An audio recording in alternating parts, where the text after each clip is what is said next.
సంవత్సరాల మరి మీతో పరిచయం ఉన్నటువంటి ఒక వ్యక్తిగా మరి పార్లమెంట్ కు వెళ్లాలంటే కాంగ్రెస్ పార్టీ అధిష్టానాన్ని కాంగ్రెస్ పార్టీ నాయకత్వం ఏడీసీ గారికి ఒక అవకాశం ఇస్తే తప్పకుండా మీ ముందుకు వస్తాను అని చెప్పి మనం చేసుకుంటూ మీరు ఖరీదు చేసుకోండి.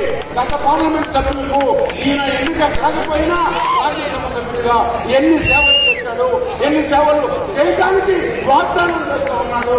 ఈ విధంగా చెప్తా ఉన్నా తప్పకుండా మీ అందరికీ పార్లమెంట్ సభ్యుడిగా నా సాయశక్తిగా కృషి చేస్తానని ఇక్కడ ప్రమాణం చేసి చెప్తూ మరి మధ్యకున్నటువంటి మన ముఖ్య అతిథి చాలా మంది పెద్దలు ఉన్నారు. పెద్దలు బాబురాజు గారు ఉన్నారు. మీ అందరికీ సుపరిచితం. వారు చక్కగా మనందరూ నడిపించేటువంటి ధీరశాలి నాయకత్వం ఉన్నటువంటి మంచి వ్యక్తి. మన ప్రాంతానికి పరిచయము. మన ప్రాంతంలో ఆయన మాట అంటే తప్పనిసరిగా రాజశేఖర రెడ్డి గారితో మరి పనిచేసినటువంటి వ్యక్తి. గతంలో మంత్రిగా పనిచేసి అనేక మంది పర్యాలు చేశాడు. అదేవిధంగా రాజు గారు ఉన్నారు. నెల్లూరు కలెక్టర్ గా, అనంతపురం కలెక్టర్ గా, కర్నూలు కలెక్టర్ గా ఎన్నో మంచి పనులు చేసి మరి సమాజంలో అభివృద్ధి కావాలంటే ఈ చెడ్డ అలవాట్లన్నీ పోవాలి, మంచిగా పొదుపు చేసుకోవాలని చెప్పి పొదుపు లక్ష్మిని ప్రవేశపెట్టి ప్రతి ఇంట్లో కూడా దాచుకునే ఒక ప్రయత్నం ముఖ్యంగా బడుగు బలహీన వర్గాల వారు వచ్చారు. మస్తాన్వల్లి గారు వచ్చారు. అదేవిధంగా రఘువీరారెడ్డి గారు మన మధ్య ఉన్నారు. కేవీపీ రామచంద్ర గారు మన మధ్య ఉన్నారు. వారందరూ కూడా షర్మిలమ్మ గారి నాయకత్వాన్ని బలపరుస్తూ మేమందరం మీకు తోడుగా ఉన్నాం. మేమే కాదు, అన్ని జిల్లాల కాంగ్రెస్ నాయకులు, రాజశేఖర రెడ్డి గారి అభిమానులు, రాహుల్ గాంధీ భక్తులు, సోనియమ్మ శిష్యులు, ఇందిరాగాంధీ ఆరాధించేటువంటి అందరూ కూడా కాంగ్రెస్ పార్టీ చేసేటువంటి సేవలని మళ్లీ గుర్తు చేస్తూ తప్పకుండా మీ ఇంటింటికి కూడా ఇందిరమ్మ పాలన తెచ్చేటువంటి రాజశేఖర రెడ్డి గారి మాట నెరవేరుస్తాం.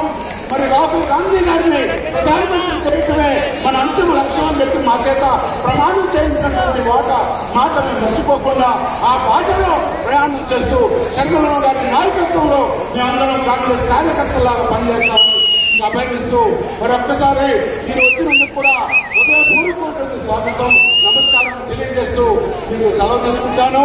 ఇప్పుడు షర్మిలమ్మ గారు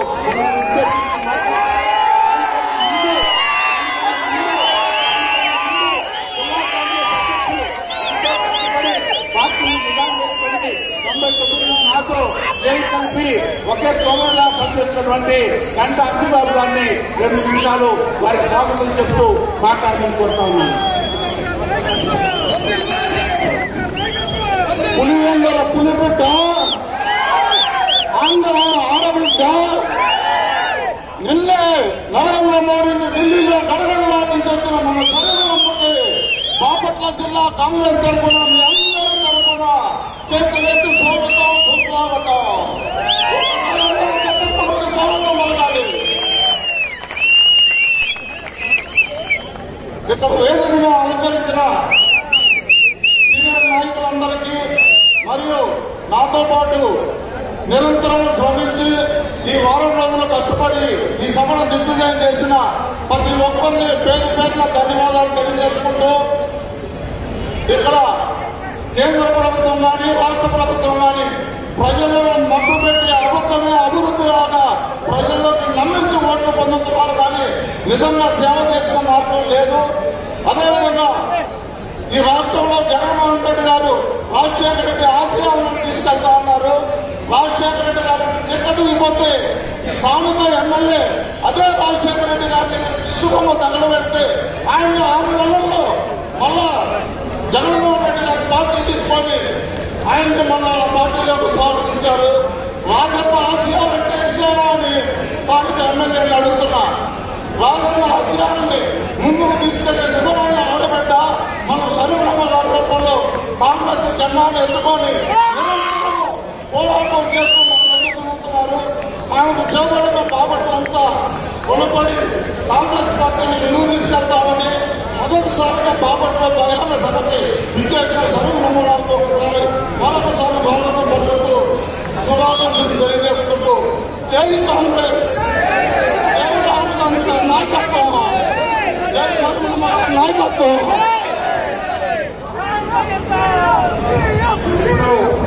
మన ప్రదేశ్ కాంగ్రెస్ అధ్యక్షురాలు మన ప్రియతమ నాయకురాలు శర్మిలమ్మ గారు మాట్లాడతారు.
రాజశేఖర రెడ్డి గారి అభిమానులకు,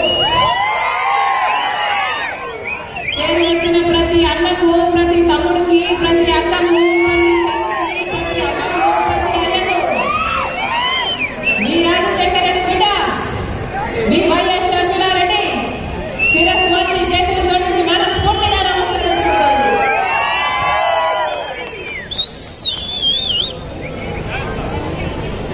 ఈరోజు దానిలో వస్తుండగా బాపట్లకు సంబంధించి ఒక అన్నతో మాట్లాడడం జరిగింది. ఏమన్నా ఎలా ఉంది బాపట్ల పరిస్థితి ఎలా ఉంది అని అడిగాడు.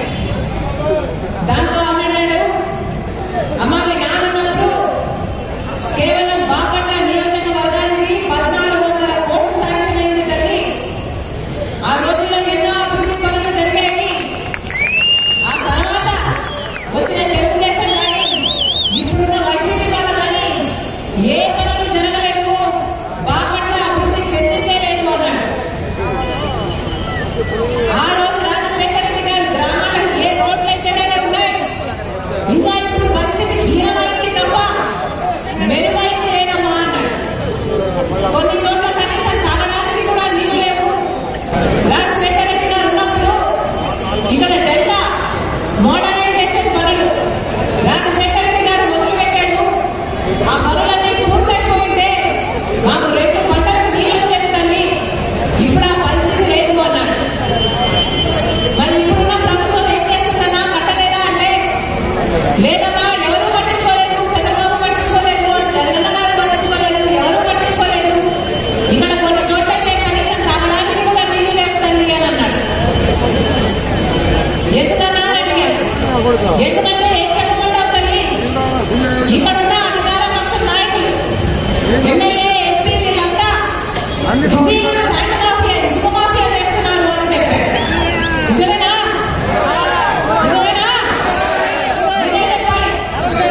మీ నియోజకవర్గం కదా, మీ గురించి పట్టించుకుంటున్నారా లేకపోతే వాళ్ళు బిజీగా ఇసుక మాఫియా చేస్తున్నారా? కనీసము కెనాల్స్ మోడర్నైజేషన్ కాదమ్మా, కట్టలు కట్టలేదా కదా, ఉన్న కట్టలు కూడా కూలగొట్టి ఆ ఇసుకను కూడా అమ్ముకుంటున్నారు అని చెప్పాడు. నిజమేనా? ఇది ఎక్కడ పరిస్థితి అన్నా అని అడిగాడు. మరి రాజశేఖర రెడ్డి గారి ఆశయాలతో నిలబడ్డారు కదా, వీళ్ళంతా రాజశేఖర రెడ్డి గారి ఫోటో కొనుక్కొని ప్రచారం చేశారు కదన్నా, మరి ఎందుకైనా లేదు అని అడిగాడు. ఎక్కడ రాజశేఖర రెడ్డి అమ్మా? ఇక్కడ నాయకులే రాజశేఖర రెడ్డి గారి విగ్రహం ఎక్కడ సీమార్కెట్ లో పెట్టామంటే రాజశేఖర రెడ్డి గారి విగ్రహం పెట్టడానికి స్వయంగా వైసీపీ నాయకులే అడ్డుకుంటున్నారు అని చెప్పారు. మరి ఇదేనా రాజశేఖర రెడ్డి గారి ఆశయాలను నిలబెట్టడమే? ఎలా ఉంది రాజశేఖర రెడ్డి గారి సంక్షేమ పాలన? రాజశేఖర రెడ్డి గారి సంక్షేమ పాలనలో రైతే రాజు. రాజశేఖర రెడ్డి గారి సంక్షేమ పాలనలో వ్యవసాయం పండుగ.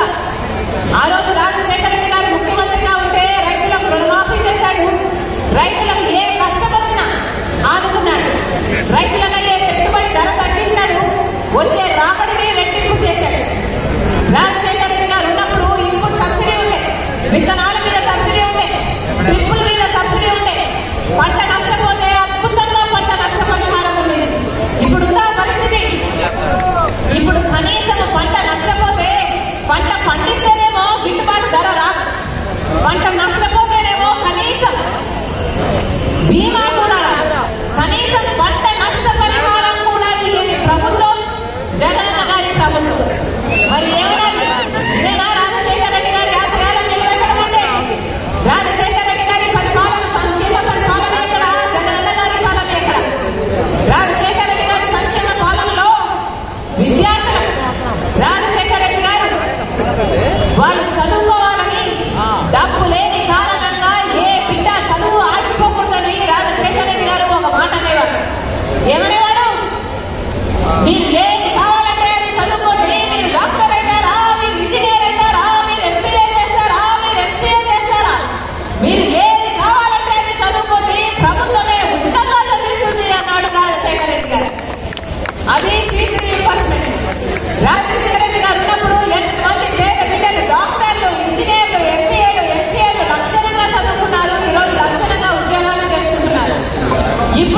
ఈరోజు మన రాష్ట్రంలో 19 లక్షల మంది విద్యార్థులు చదువుకున్నారు కానీ ఉద్యోగాలు లేక నిరుద్యోగంతో బాధపడుతున్నారు.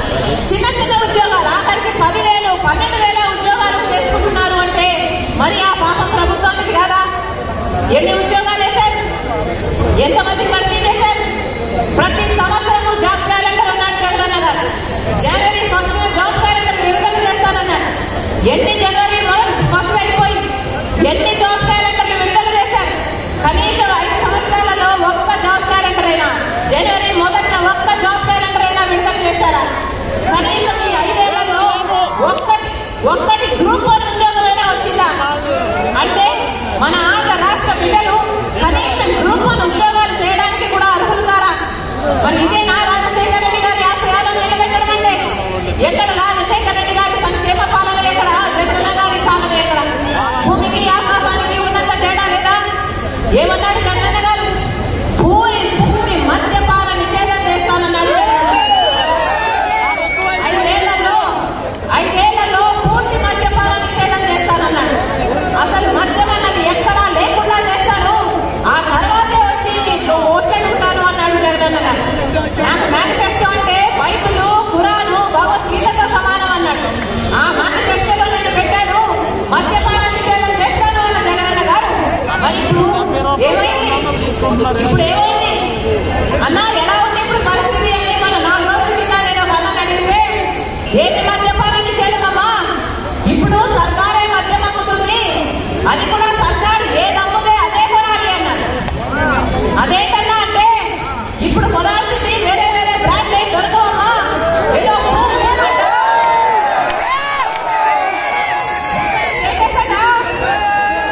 ఇదే దొరుకుతాయి తల్లి అన్నాడు. ఈరోజు ప్రత్యేక హోదా తేవడం ఏమో కానీ స్పెషల్ స్టేటస్ అని మందుబాటలు అయితే వచ్చింది. మరి ఇదేనా మాట నిలబెట్టుకోవడం అంటే? ఇప్పుడు కనీసం ఆన్లైన్ సేల్స్ లేదు, ఒక కార్డుతో పేమెంట్ లేదు, మద్యం షాపులో పూర్తి క్యాష్ పేమెంట్ అంటున్నారు. ఎందుకు అని అడుగుతున్నాం అంటే రాష్ట్రానికి వచ్చే ట్యాక్సులు రావటం లేదు, కేంద్రానికి వచ్చే ట్యాక్సులు పోవటం లేదు. అయినా కూడా పూర్తి అక్రమమైనా కూడా యథేచ్ఛగా మద్యం అమ్ముకుంటున్నారు. ఏం చేతనైంది? ఈ 10 సంవత్సరాలైంది మనకు రాష్ట్రం ఏర్పడి. మరి ఈ 10 సంవత్సరాలలో కనీసం ఒక్క అడుగన్నా ముంచేసావా? ఒక్క అడుగన్నా అభివృద్ధి చెందిందా? అదే మనకు స్పెషల్ స్టేటస్ వచ్చిందే, ప్రత్యేక హోదా వచ్చిందే, మన రాష్ట్రం ఎక్కడో ఉండేది. పెద్ద పెద్ద పరిశ్రమలు వచ్చేది, రాజధాని పూర్తయిపోయేది, పోలవరం ప్రాజెక్టు పూర్తయిపోయేది, మాట మీద నిలబడే ప్రభుత్వం ఉన్నాయి, కేంద్రంలో ఉన్నా పూర్తయిపోయేది. కనీసం రాష్ట్రంలో కనీస నిజాయితీతో ఒక మంచి ఉద్యమం చేస్తున్నా ఇవన్నీ సాధ్యమయ్యేది. కానీ ఆలోచన చేయండి, 10 సంవత్సరాలైంది రాష్ట్రం ఏర్పడి, ఇప్పటి వరకు మనం ఒక్కటి కూడా సాధించుకోలేదు. మరి మనం ఏం అభివృద్ధి చెందినట్టు? కనీసం ఈ 10 సంవత్సరాలలో మా రాజధాని ఇది అని గొప్పగా చెప్పుకోవడానికి కనీసం ఒక రాజధాని అయినా ఉందా? 20 లక్షల ఎకరాలకు ఇచ్చే నీళ్ళిచ్చే పోలవరం ప్రాజెక్టు పూర్తయిపోతే పెద్ద పెద్ద పరిశ్రమలు రాకపోయినా మన కాళ్ళ మీద మనం నిలబడేవారు, మన రైతులు మన కాళ్ళ మీద వారు నిలబడేవారు. పోనీ అదైనా ఏంటంటే అది కాదు, పెద్ద పెద్ద పరిశ్రమలు వస్తే మన బిడ్డలకు ఉద్యోగాలు వస్తాయి కదా అంటే ఒక్కరంటే ఒకరు. చంద్రబాబు గారైనా ఈ బీజేపీతో కొట్లాడలేకపోయారు, ఒక్క నిజమైన ఉద్యమం చేయలేకపోయారు. ఆ రోజుల్లో జగనన్న గారు ప్రతిపక్ష నాయకుడు. ఆ రోజుల్లో జగనన్న గారు చెప్పిన మాట నిరాహార దీక్షలు చేశాడు. ప్రత్యేక హోదా ఎందుకు ఇవ్వడం లేదు, ఎందుకు కొట్లాడడం లేదు అని నిలదీశాడు. ఆ రోజుల్లో జగనన్న గారు చెప్పిన మాట, అందరం మూకుమ్మడిగా రాజీనామాలు చేద్దాం, కేంద్ర ప్రభుత్వం ప్రత్యేక హోదా ఎందుకు ఇవ్వదో చూద్దాము అన్నాడు జగనన్న గారు. మరి జగనన్న గారు ముఖ్యమంత్రి అయినాక ప్రత్యేక హోదా కోసము ఎంతమంది రాజీనామాలు చేశారు? మూకుమ్మడిగా ఎంతమంది రాజీనామాలు చేశారు? రాజీనామాలు కాదు కదా, కనీసం ఒక్కసారైనా ప్రత్యేక హోదా కావాలి అని మీరు మోడీ గారిని నిలదీయగలిగారా? ఒక్క నిజమైన ఉద్యమమైనా చేయగలిగారా? మీరు ఆ మాట మీద నిలబడేది. రాజశేఖర రెడ్డి గారు మాట తప్పకుండా గడవ తిప్పకుండా పరిపాలన చేశారు. మాట కోసం ప్రాణమైనా ఇచ్చేవాడు రాజశేఖర రెడ్డి గారు. మరి ఏమైంది? జగనన్న గారు పూర్తి మద్యపాన నిషేధం అన్నాడు, ఆ మాట నిలబెట్టుకోలేదు. ప్రత్యేక హోదా అన్నాడు, ఆ మాట నిలబెట్టుకోలేదు. మరి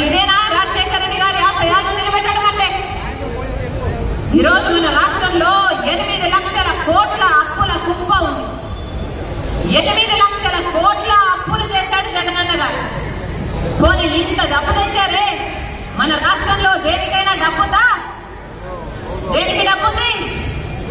వీడి విద్యము కళ్ళు ఉద్దరా అని ఒక సామెత ఉంది, విన్నారా? వీడి విద్య కళ్ళు ఉద్దర. ఈరోజు 8 లక్షల కోట్ల అప్పు తెచ్చారు కానీ దేనికి డబ్బు లేదు.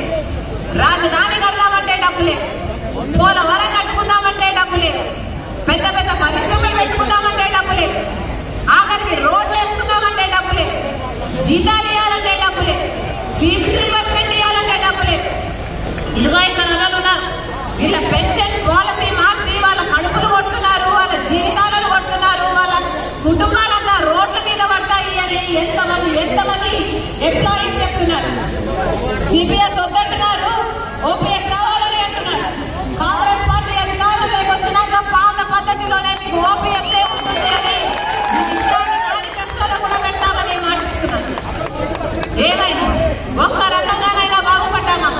ఒక్క రకంగానైనా సాధించుకోగలిగామా? 8 లక్షల కోట్ల అప్పుల కుప్ప ఈ రోజు మన రాష్ట్రం ఎత్తి మీద ఉంది. దీనికి ఎవరు సమాధానం చెప్పాలి? రాజశేఖర రెడ్డి గారు బ్రతుకున్నప్పుడు రాజశేఖర రెడ్డి గారు ప్రజల మనిషి, ప్రజల మధ్యలో బ్రతికిన మనిషి. ప్రజలకు ఏ కష్టం వస్తే అక్కడికి మురుకుడు వెళ్ళే వచ్చి రాజశేఖర రెడ్డి గారు. ఆఖరికి రాజశేఖర రెడ్డి గారు చనిపోయింది కూడా ఎలా చనిపోయారు? రక్తబండకని ప్రజల దగ్గరికి వెళ్తూ చనిపోయాడు రాజశేఖర రెడ్డి. అది రాజశేఖర రెడ్డి గారు, అది వైఎస్ఆర్ మార్క్. ఇప్పుడు జగనన్న గారు పెద్ద పెద్ద కోటలు కట్టుకున్నారు, ఎప్పుడు ప్రజల మధ్యలోకి రారు. ఇప్పుడు ఎలక్షన్లు అయిపోయాయి కదా అని ఇప్పుడు వస్తున్నారు జగనన్న గారు. ఇప్పుడు సిద్ధమని బయలుదేరారు. దేనికి సిద్ధం కారని అడుగుతున్నాం. మళ్ళీ 8 లక్షల కోట్ల అప్పు చేయడానికి సిద్ధమా? మళ్ళీ బీజేపీ పార్టీలో పెట్టుకోవడానికి మీరు సిద్ధమా? మళ్ళీ బీజేపీలోని దోస్తీ కోసం మళ్ళీ ప్రత్యేక హోదాను తాకట్టు పెట్టడానికి మీరు సిద్ధమా? మళ్ళీ పూర్తి మద్యపాన నిషేధమని మోసం చేయడానికి మీరు సిద్ధమా? 25 లక్షల పేదలకు ఇల్లులు కట్టామని మళ్ళీ మోసం చేయడానికి మీరు సిద్ధమా? దేనికి సిద్ధం?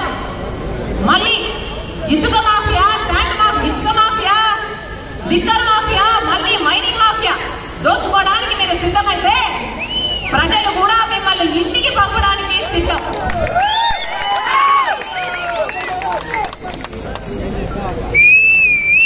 మళ్ళీ చెప్తున్నాం గత 10 సంవత్సరాలుగా బీజేపీ పార్టీ మన రాష్ట్రానికి ఒక్కటంటే ఒక్క వాగ్దానం కూడా నిలబెట్టుకోలేదు. ప్రత్యేక హోదా అన్నది మన రాష్ట్రానికి సంజీవిని లాంటిది. 10 సంవత్సరాలైంది, కనీసం ఇప్పుడు మాట కూడా మాట్లాడటం లేదు. మొన్నటి వరకు జగనన్న గారు మాకు మెజారిటీ, వాళ్ళకి మెజారిటీ తక్కువ వస్తే మేము డిమాండ్ చేసేవాళ్ళము అన్నారు. ఇప్పుడేమో వాళ్ళకి ఇప్పుడు 350 సీట్లు వస్తాయి, ఇప్పుడు డిమాండ్ చేసే పరిస్థితి కూడా ఉండదు అంటున్నారు. అంటే అలా అసలు ఎలక్షన్లు కాకముందే బీజేపీ ఎత్తేసినట్టు, చేతులు ఎత్తేసినట్టు, అసలు ఇక ప్రత్యేక హోదా ఎప్పుడూ రానట్టు మాట్లాడుతున్నారంటే ఇక వీళ్ళ నాయకులు, వీళ్ళ ఎత్తేది ప్రత్యేక హోదా, వీళ్ళ వల్ల అవుతుందా తేవడం ప్రత్యేక హోదా? అంతకుముందు 5 సంవత్సరాలు చంద్రబాబు ముఖ్యమంత్రిగా ఉన్నారు, చేతనైందా చంద్రబాబు గారికి ప్రత్యేక హోదా తేవడం? ఇప్పుడు జగనన్న గారు 5 సంవత్సరాలుగా ముఖ్యమంత్రిగా ఉన్నారు, ఏం పీక్కున్నారు, ఏం చేశారు, ఏం కార్యాలు రాశారు? ప్రజలకు సమాధానం చెప్పారు. ప్రజలు నమ్మిగా మీకు ఓట్లేసింది. 5 సంవత్సరాలు అధికారంలో ఉండి ఒక్కసారైనా ప్రత్యేక హోదా గురించి మాట్లాడారా? మాకు పోలవరం ఎందుకు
ఒక్క వాగ్దానం కూడా మనకు నిలబెట్టుకోకపోయినా, ఒక్క రకంగా మనకు మేలు చేయకపోయినా, ఇటు జగనన్న గారు అటు తెలుగుదేశం చంద్రబాబు గారు ఇద్దరు పొత్తు పార్టీలు అయ్యాయి బీజేపీ పార్టీ. ఈ రెండు పార్టీలు పొత్తు పార్టీలు అయ్యాయి బీజేపీ పార్టీ. అందుకే చెప్తున్నాం, బీజేపీ పార్టీకి వేరే ఓటు అవసరం లేదు. వైసీపీకి వేసిన ప్రతి ఓటు బీజేపీకే పడుతుంది. తెలుగుదేశం పార్టీకి వేసిన ప్రతి ఓటు బీజేపీ ఖాతాలోనే పడుతుంది.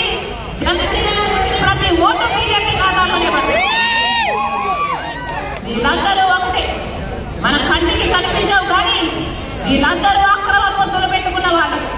మళ్ళీ బీజేపీ పార్టీ అధికారంలోకి వస్తే మళ్ళీ మనకు ప్రత్యేక హోదా గురించి మాట్లాడరు, మళ్ళీ పోలవరం గురించి మాట్లాడరు, మళ్ళీ మన రాజధాని గురించి మాట్లాడరు, మన హక్కుల గురించి ఎవరు మాట్లాడరు. అందుకే చెప్తున్నాం, ఈ జగన్ రెడ్డి గెలిచినా, అటు చంద్రబాబుని గెలిచినా, ఎవరు గెలిచినా మన రాష్ట్రానికి ప్రత్యేక హోదా విలువ తెలియరు.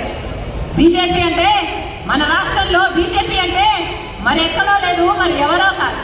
బీజేపీ అంటే బాబు, జగన్, పవన్. బి అంటే బాబు, జే అంటే జగన్, పి అంటే పవన్. దేశం మొత్తంలో బీజేపీ అంటే వేరే అర్థం ఉంది కానీ మన రాష్ట్రంలో మాత్రం బి అంటే బాబు, జే అంటే జగన్, పి అంటే పవన్. ఇదే బీజేపీ. లేకపోతే ఒక్క సీట్ అన్నా గెలిచిందా బీజేపీ పార్టీ? ఒక్క ఎమ్మెల్యే ఉన్నాడా బీజేపీ పార్టీకి ఆంధ్ర రాష్ట్రంలో? ఒక్క ఎంపీ అయినా ఉన్నాడా ఆంధ్ర రాష్ట్రంలో బీజేపీకి? అయినా కూడా ఒక్క ఎంపీని గెలవకపోయినా, ఒక ఎమ్మెల్యేని గెలవకపోయినా ఈరోజు బీజేపీ పార్టీ మన రాష్ట్రంలో రాజ్యం ఏలుతుంది.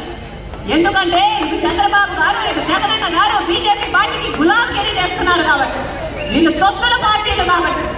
అందుకే అప్రమత్తంగా ఉండాలి ఆంధ్ర రాష్ట్ర ప్రజలు. మనకు ప్రత్యేక హోదా రావాలి అంటే ఒక్క కాంగ్రెస్ వల్లే సాధ్యమవుతుంది అని మళ్ళీ చెప్తున్నాం. రాహుల్ గాంధీ గారు చెప్పిన మాట, అధికారం లేకొచ్చిన మొట్టమొదటి రోజే మొట్టమొదటి ఫైలు మీద, అది కూడా ఆంధ్ర రాష్ట్రానికి చెందాల్సిన ప్రత్యేక హోదా ఫైలు మీద నేను సంతకం పెట్టాలని రాహుల్ గాంధీ గారు చెప్పారు. ప్రత్యేక హోదా కావాలి అంటే కాంగ్రెస్ పార్టీ అధికారంలోకి రావాలి. పోలవరం ప్రాజెక్టు పూర్తవ్వాలి అంటే కాంగ్రెస్ పార్టీ అధికారంలోకి రావాలి. రాజధాని తలెత్తుకునేలా మనకు రాజధాని రావాలి అంటే కాంగ్రెస్ పార్టీ అధికారంలోకి రావాలి. మనకు ఏ మేలు జరగాలన్నా, ఏ మేలు మన బిడ్డలకు జరగాలన్నా, ఏ మేలు మన రైతులకు జరగాలన్నా, ఏ ఒక్క మేలైనా మన రాష్ట్రానికి జరగాలన్నా, ఉద్యోగాలు రావాలన్నా, రైతు మళ్ళీ వాళ్ళ కాళ్ళ మీద వాళ్ళు నిలబడాలన్నా కాంగ్రెస్ పార్టీ అధికారంలోకి వస్తేనే ఇది సాధ్యమవుతుందని మరొకసారి రాజశేఖర రెడ్డి బిడ్డ ఇంతమంది ఆంధ్ర రాష్ట్ర ప్రజలకు మనవి చేసుకుంటుంది. మరొకసారి ఇంతమందిగా రాజశేఖర రెడ్డి బిడ్డ వస్తుంది అని చూడాలి అని, వినాలి అని, ఆశీర్వదించాలి అని మీ పనులు మానుకొని నా కోసం మీరు సమయం చేసుకుని వచ్చారు. మరొకసారి ప్రతి అన్నకు, ప్రతి తమ్ముడికి, ప్రతి అమ్మకు, ప్రతి అయ్యకు, ప్రతి అక్కకు, ప్రతి చెల్లికి మీ రాజశేఖర రెడ్డి బిడ్డ శిరస్సు వంచి చేతులు జోడించి మనస్ఫూర్తిగా నమస్కరించుకుంటారు. రాహుల్ గాంధీ గారి నాయకత్వం వర్ధిల్లాలి.